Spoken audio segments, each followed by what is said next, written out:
What up, Bills Mafia? And in this video, we're about to be discussing why we have nothing to worry about Josh Allen, a recap of last Sunday's game, and a forward look at our game against the New York Giants this coming Sunday. Starting right now.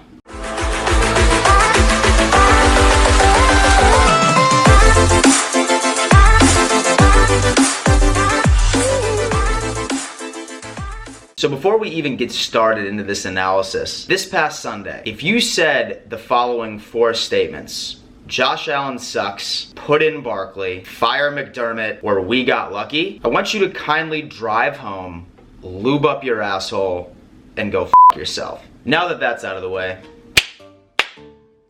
what a game, am I right? Ladies and gentlemen, I'm not gonna lie to you. If the Bills put me on that emotional roller coaster like they did this past Sunday, then I'm bound for a heart attack by week 7 minimum. That was a damn game. And I'm not gonna lie to you, I had no idea what to expect. But at the end of the day, we came out and we won. We won a game that we shouldn't have. And that's what good teams do. Bills of the past would have choked. The second that we would have turned over those 4 possessions, it would have been done. 2, 3 even.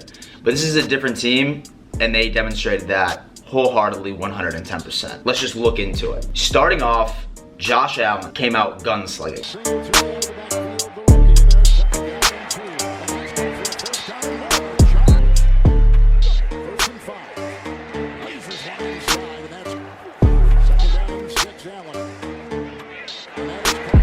I'm pretty sure that he ended up completing his first 5 passes. Starting off electric. And so then we get to the turnovers. Probably the cause of the reason I'm still having heart palpitations. But let's calm down here. Yes, Josh Allen was statistically responsible for 4 turnovers. Realistically, ladies and gentlemen, I'm only giving him credit to number 1, the first turnover. As you can see, he's dropping back. Somebody on the O-line fucked up, and he loses the ball. This is the only turnover that I am giving credit to Josh Allen for. You gotta hold on to the pigskin. You have to. You absolutely have to. That really ruined our momentum. If that weren't to happen, I guarantee you that that drive would have ended in 6. I mean, the entire offense was just in sync, and we were ready to start off the season with 6 on the board, maybe even 7. Not unless we have a kicker like the Jets. And then, of course, you get the second turnover.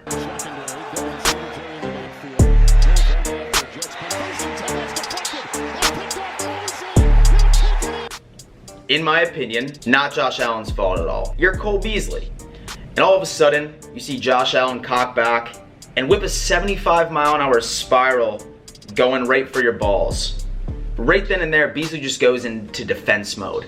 You see him right there, you pause, he puts his left knee guarding his family jewels, and the ball pops off of his hands like practically any 75-mile-an-hour spiral going that way. And then CJ Mosley just so happens to be in the right place at the right time, and then he ends up taking it for a pick 6. Was it the best throw on the face of the planet? No, but Cole Beasley, you gotta catch that shit. Worst case scenario, just at least bat it down if you have to. And then you go number 3, the butt fumble, but from Mitch Morse.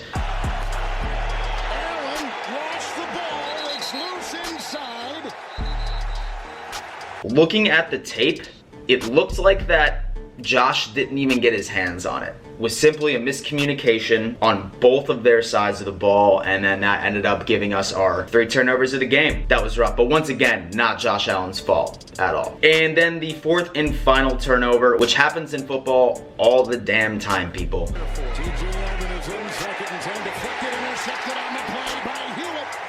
There's gonna be tips. The defensive lineman got his hand on it, it popped up in the air, and then there was just so happened to be a Jet that was in the right place at the right time. I'm not sure whether or not that you were watching the game. The Bills had at least 2 or 3 tips, and they just didn't end up going into our favor. Those easily could have been picked off by a Bill, say that there was one in the right place at the right time, but that just wasn't happening. It's football, guys. That wasn't Josh Allen's fault.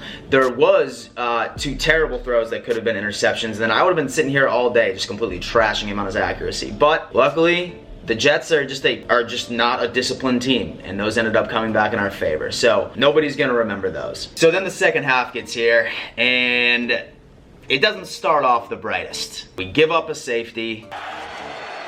It's Gore on 1st and 10, Trent at the line of scrimmage.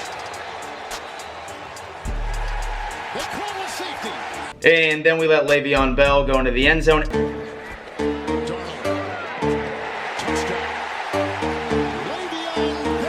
And get a 2-point conversion.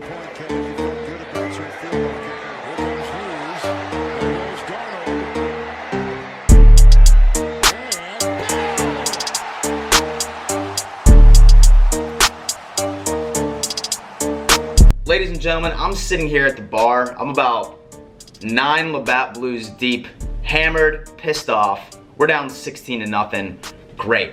Bills lost our first game. The season's over. That's what I'm thinking. That's probably what the majority of you are thinking too, but I kept up hope. And thank God I did, because our offense finally decided to wake up. Devin Singletary, Shady who, ladies and gentlemen? This is our dude. Motor just goes off.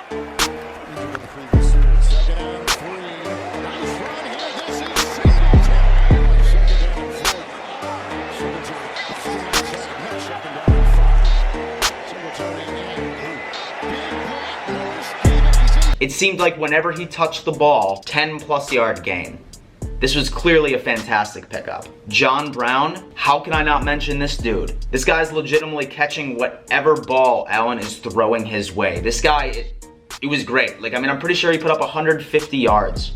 Like 7 or 8 receptions. I could be completely wrong. Don't roast me in the comments for this. But that's just when our offense started clicking. We get that field goal from Hauschka. We get that running touchdown from J.A. once we're in the red zone. And then finally, we get that beauty of a pass to John Brown to seal it down. 3rd and 4, big play, Allen, and he's got him at the 5, the end zone, a flag caught by Brown. And just like that, it is 17-16, and the Buffalo Bills are 1-0. And so right at the end of the day, we all understand what the elephant in the room is. Has Josh Allen improved? He has. That whole 4 turnover thing was a fluke. He was responsible for one of them. We were playing a very, very good Jets defense. I guarantee you that they're gonna be responsible for a lot of turnovers throughout the NFL this year. It's just how it is. But look at this man's numbers. He has a 62% completion rate. He comes out the gate gunslinging. And for the most part, the majority of his throws were right on the money. He still runs when he needs to. He has offensive weapons. We provided him with playmakers, and that's exactly what we need. Josh is our guy, and I guarantee you, you are about to see him go off next Sunday. Don't worry about Josh Allen. Our boy's got us right under his wing. Guys, that game was an emotional roller coaster for a lot of you, and I know a lot of you were wanting to give up, right at the half, and I mean, honestly, who wouldn't? But I mean, you need to keep hope. At the end of the day, what really put us in the game, the real MVP of that game was our defense. Like, ladies and gentlemen, there is no denying that the Buffalo Bills defense is elite. We probably have one of the best passing defenses in the entire league. And we have to give some credit to the run defense as well, because maybe besides that touchdown and 2-point conversion, Le'Veon Bell was pretty quiet. We really contained their run game and we really put it down. And then that's the thing. What do you know, guys? The Bills are 1-0. And next week we play the New York Giants. Golden Tate is suspended for the next couple of games. Sterling Shepard might even be out. That means that we're not even playing the Giants. It's the Buffalo Bills versus Saquon Barkley. And as good as Saquon is, I really, really like our chances. Guys, thank you for tuning in to yet another Bills video. Do me a favor and comment your score predictions for next Sunday when we face off against the Giants. I would really like to read those. I'm going to see if I can launch maybe like one more video before next Sunday. Maybe I'll do like a breakdown or like a preview between us and the Giants and see if we can get this conversation going. But thank you for tuning in to yet another edition of I haven't even named this series yet. Maybe you should comment the name of this series too. I don't even know. Thanks, guys. Deuces.